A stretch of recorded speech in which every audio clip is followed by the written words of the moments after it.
តែខំធ្វើវាចង់ឲ្យយើងស្ដាប់ហើយខ្ញុំក៏អរគុណយើងដែរ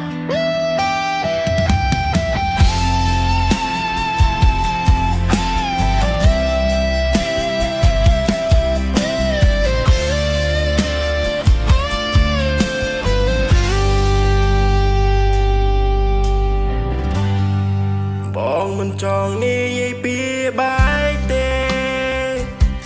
តែចិនបងវាហាងដោយអស់កម្លាំង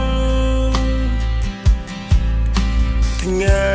នេះមើលមកអូនដូចមុន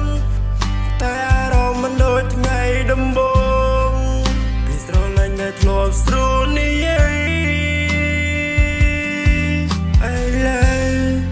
ខ្លាចជារឿងពិបាកក្នុងចិនបង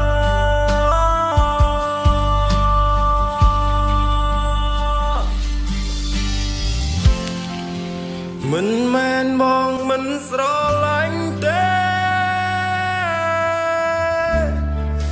តែបងអស់ភ្លើងដែលទៅមកទៀតបងមិននិយាយពីបាយតែចង់ឲ្យអូនយល់ឲ្យខ្លួនឯ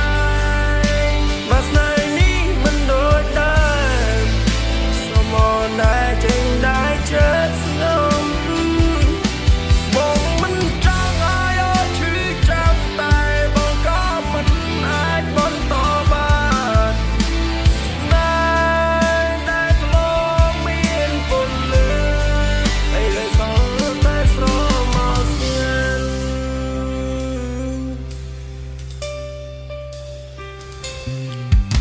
អនុ